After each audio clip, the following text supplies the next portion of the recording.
Ya, jadi ini bentuk musik tapi tinjau dari aspek historisnya, dari aspek sejarah. Jadi kalau tadi topiknya analisis musik, nah sekarang topiknya adalah sejarah. Ya. Jadi memang untuk bidang musikologi ini saya kira termasuk yang klasik ya, jadi sudah komplit ya, jadi sudah dilakukan penelitiannya itu sudah banyak dan sudah ada rumusan-rumusannya. Ini kalau kita lihat di sini, ini adalah diambil dari bukunya Leon Stein ya, Structure and Style, The Study of Music Analysis kalau nggak salah ya. Nah, jadi di sini ada tabel tentang bentuk dan prosedur komposisi pada periode penggunaan inisialnya atau penggunaan pertamanya di dalam sejarah musik. Jadi kita lihat sejarah musik itu mulainya dari era abad pertengahan ya. Kemudian sampai nanti masuk ke modern, new music ya. Dari mulai 1950 itu dikenal dengan istilah new music. Kemudian kalau abad ke-20 itu nanti abad ke-21 ya, musik-musik yang sekarang ya. Itu disebut apa itu masih belum tahu ya. Karena kita masih sekarang tahun 2021, nanti kalau bis tahun mungkin 2030 baru ada nanti sejarahnya. Sementara sejarahnya baru sampai abad ke-20 ya. 1950 itu kan maksudnya abad ke-20. Nah, ini tabel ini menarik ya. Jadi untuk mempelajari sejarah mungkin bisa dilihat dari tabel ini. Cuman kalau lihat bukunya mungkin tabelnya nggak begitu jelas ya. Kalau di sini udah saya salin kembali menjadi lebih jelas ya. Jadi dari mulai nama zamannya, kemudian kronologi tahunnya ada, kemudian basis tangga nada, karena semua musik itu menggunakan tangga nada ya. Nah, kemudian elemen lain dari selain tangga nada adalah harmoni. Jadi basis harmoninya itu apa? Kemudian bahkan selain harmoni adalah ritmik. Dan yang terakhir adalah bentuk ya, yang tadi kita bicarakan bersama. Nah ini di early medieval, jadi abad pertengahan yang paling awal, dari tahun 300 sampai tahun 1000 ya. Basis tangga nada yang digunakan adalah modus ya. Jadi modus gereja dari yang itu memiliki berbagai macam modus ya, seperti misalnya ada Dorian ya, Median, Phrygian dan sebagainya ya.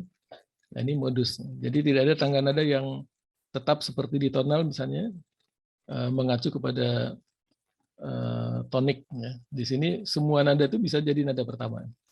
Ini terus berlangsung selama berperiode-periode ya, sampai tahun 1300 semua basis tangga nadanya masih menggunakan modal, sistem modal. Kemudian basis harmoninya ya, akor-akornya itu menggunakan apa? Yaitu interval-interval. Jadi intervalnya interval murni. Ya, kalau yang sekarang kan menggunakan terts ya. Jadi interval murni itu 1, 4, 5, 8 ya. Jadi paralel ya, misalnya ini kan umumnya masih bentuknya polifonik nih zaman-zaman segini. Jadi melodi-melodi berjalan bersamaan. Nah kalau bikin suara 2, suara 3 itu ya bikinnya intervalnya pakai interval quart, queen ya. Jadi bunyinya seperti kayak kosong ya, jadi jernih. Kemudian basis ritmiknya bebas. Ya. Jadi sini kadang-kadang nggak ada nih biramanya berapa ya, 3/4 atau 2/4 itu nggak ada. Jadi fluktuatif nada-nadanya, tapi dia tidak menggunakan basis ritmik tertentu. Kemudian untuk bentuk musiknya, itu yang paling pertama itu ada lantunan Gregorian, ya. Jadi ada syair-syair yang dibacakan, ada himne, permulaan dari misa, ya. Kemudian organum, sequence, trope. Nah ini yang namanya organum ini paduan suara yang kombinasi nadanya itu pakai interval-interval ini 1, 4, 5, 6, 1, 4, 5, 8 ya.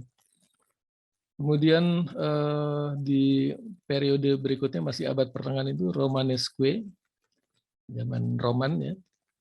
Ini masih sama. Nah, cuman bentuk-bentuk musiknya lebih terfokus kepada drama liturgis, kemudian misa ya. Kemudian monodik conductus, ini berarti dia melodi tunggal ya. Kemudian polyphonic conductus, ini berarti melodi yang seperti kayak organum itu ya, ada beberapa suara. Jadi dilihat dari bentuk musiknya ini lebih sedikit tetapi lebih padat. Kemudian pada ars antiqua, jadi pada periode ars antiqua, antiqua itu lama ya, jadi seni lama, tapi dia bentuknya baru ya. Ini masihnya, ini yang perbedaan di sini adalah menggunakan ritmis triple ya, dari triplet. Jadi kalau kita mendengarkan musik-musik kuno itu ternyata banyak ya menggunakan irama-irama triple ini. Tuaga, tuaga, tuaga, tuaga ya. Kemudian bentuk musiknya ada lumayan banyak ya, cantiga, clausula, estampi, kemudian lauda, minelid, motet, polyphonic cantilena ya. Kemudian bentuk-bentuk troubadour seperti canzo dan vers. Terus ada bentuk-bentuk trouvere, yaitu balade, chanson, lay, rondo. Jadi istilah rondo di sini sudah disebutin ya. Nah, kemudian setelah ars antiqua, seni lama, terus ada seni baru ya. Ini sampai high renaissance. Ini bentuk modus itu masih dipakai ya. Cuman yang digunakan semakin sedikit, kalau semakin ke sini kan dia semakin bebas, semakin sini semakin sedikit ya. Kenapa semakin sedikit? Karena sudah dimulai ditemukannya triads ya, trisuara. Ini nanti ada kaitannya kalau kita belajar tentang akustik, mungkin kalian ada yang ikut ceramah musikologi dari Profesor Bramantio ya. Nah, ini membahas tentang ilmu akustika ya, perkembangannya seperti apa. Ini ada hubungannya dengan munculnya triads ya. Nah, ini masih menggunakan perfect consonance. Perfect consonance itu seperti kayak 1458. Increasing use of third and sixth. Nah, mulai digunakannya third dan sixth. Nah, ini mulai munculnya trisuara di sini. Kemudian iramanya tidak hanya triple, tetapi juga ada duple ya. Kalau triple itu 3, duple itu 2 ya. Tua, tua, tuaga. Kemudian bentuk musiknya balata, kasia, kahe, isoritmik motet, madrigal, rondelus, dan rota ya.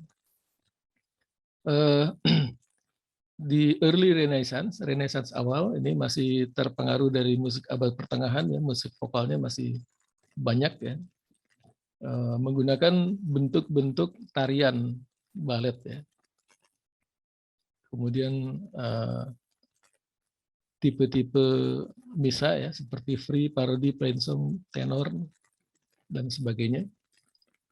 Kemudian high Renaissance, nah ini dia udah mulai Renaissance yang sebenarnya udah mulai banyak musik-musik instrumental ya. Ada di sini basso ostinato, ini jelas dia instrumental ya. Kalau anthem ini dia vokal ya. Canon canzona, chorale, fantasia, dan sebagainya. Ada diferensia itu variasi. Jadi bentuk variasi itu memang dari sejak zaman kuno itu orang selalu memiliki kecenderungan untuk menyajikan sesuatu itu secara berbeda ya, agar tidak monoton ya. Itu asal mulanya variasi. Kemudian setelah Renaissance, ya, Renaissance ini ada alat-alat musik yang unik ya, seperti misalnya kayak lute ya, L-U-T-E. Yaitu alat musik yang berkembang dari Persia ya, kemudian masuk ke Arab. Setelah dari Arab kemudian masuk ke Spanyol ya sekitar periode Renaissance ini. Jadi ada pengaruh-pengaruh musik itu dari di samping dari Yunani kuno ya. Nah, itu ada pengaruh juga dari Arab ya, sama dari Persia.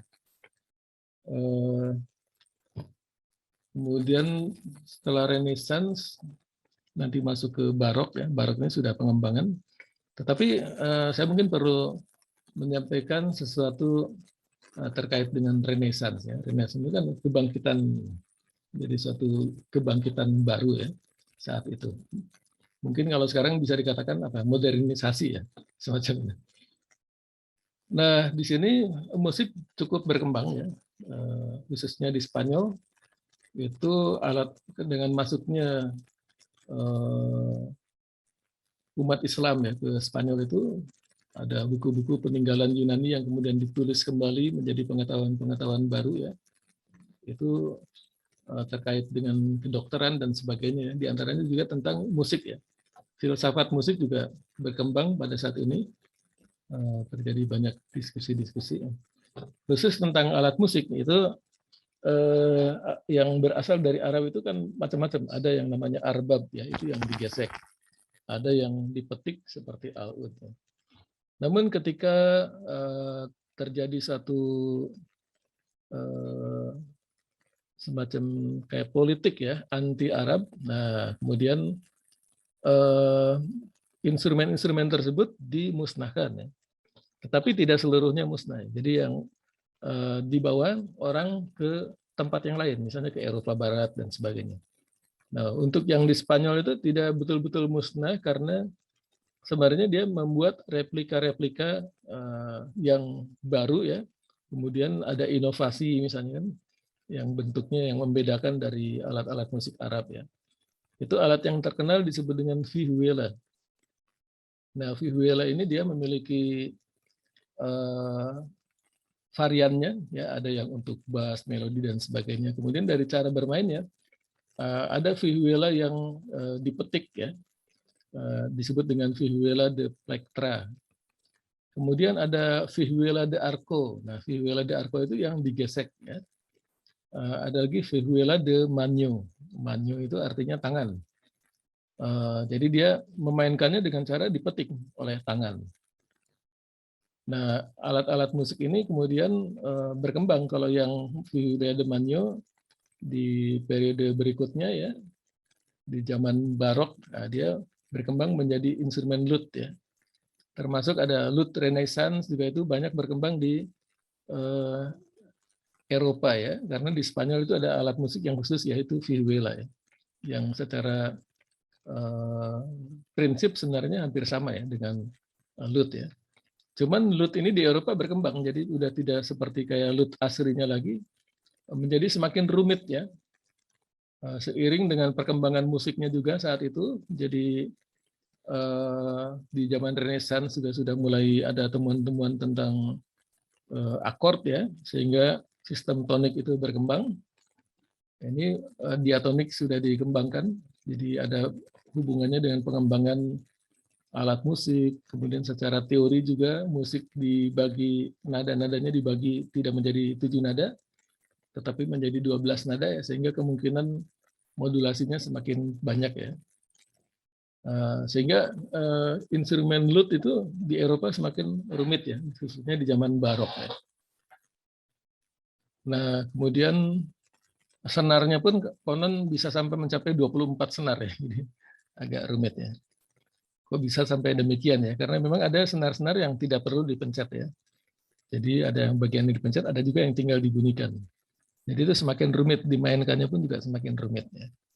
Akhirnya terus memasuki zaman klasik, akhirnya si lute itu sudah mulai jarang dimainkan karena ada instrumen-instrumen yang lebih praktis ya, yaitu instrumen gitar. Nah, kalau gitar itu ya datangnya dari Spanyol ya, yaitu dari vihuela de manyo tadi itu. Kemudian sampai zaman modern akhirnya menjadi gitar yang biasa. Untuk alat musik yang gesek itu juga konon itu berkembang diantaranya dari vihuela juga ya, vihuela de arco, yang waktu itu namanya terus ada violao ya, violao itu ya seperti kayak cello tetapi menggunakan fret ya. Itu lama-lama mungkin menjadi viola, violin dan sebagainya. Ini keluarga alat-alat gesek.